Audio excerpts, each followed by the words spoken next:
আমার তো জায়গা আবার এই শয়তানি বাদ দাও।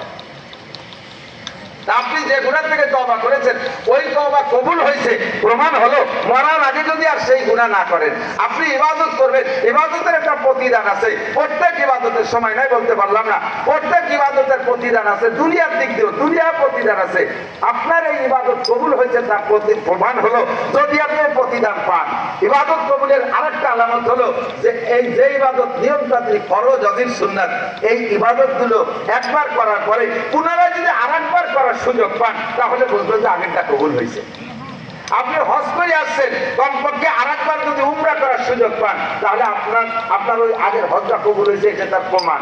কারণ আল্লাহ তাআলা আপনার হজটা দিকে লাইক করছে, আল্লাহ পছন্দ করছে, আল্লাহ কমেন্টস করছে। আল্লাহ ঠিক আছে, হে আব্দুল খালিক তুই আরেকবার আসিস, তুই যেভাবে তওব করলি আর আরাফাতের মাঝে কানলি, তোর কান্দার তওব আমার খুব ভালো লাগছে, তোরা দাওয়াত দিয়ে দিলাম তুই আরেকবার আসিস। ফিরেবার আপনি বললে বলবেন যে আপনার আগেরটা পছন্দ হয়েছে বিধায় মালিকা পরে দাওয়াত দিতেছে।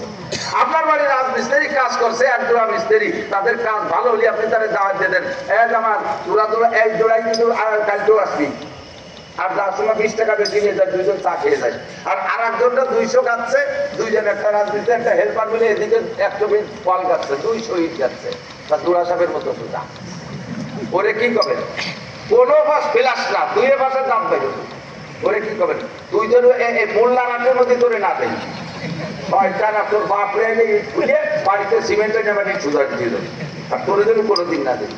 মসজিদে যদি আপনি জোহরের নামাজ সুন্দর করে পড়েন, আল্লাহ পাক ওই সময় দাওয়াত দিয়ে দেয়, আব্দুল খালিক বললাম তুমি কিন্তু আসরে আসবা, তোমার নামাজ আমার এত ভালো লাগছে, তুই আসরে আসবা, দাওয়াত দিয়ে দিয়েছে।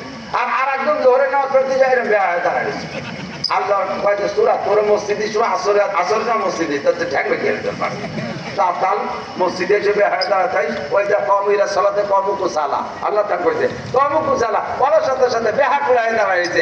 নামাজ পড়ছে কোন শুনে যে আগের রেখাতে কোন শুরু পড়ছে পরের রেখাতে তা মনে নাই।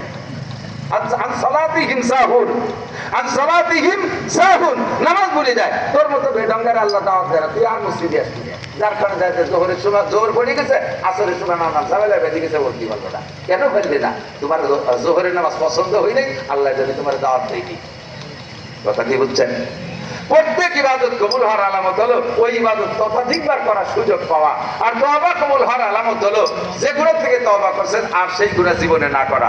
আল্লাহ তাআলা আমাদের ইবাদত বন্দেগী সঠিকভাবে করার তৌফিক দান করুন, আমাদের ইবাদত কবুল করুন। বলেন রব্বানা তাকাব্বাল মিন্না ইন্নাকা আনতাস সামিউল আলিম ওয়া তুব আলাইনা ইন্নাকা আনতাত তাওয়াবুর রহিম।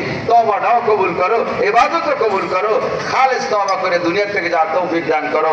আমাদের এই মাদ্রাসা ভেরি গুড মাদ্রাসা, আপনারা এই মাদ্রাসার পক্ষে তো সবাই নাকি বলেন।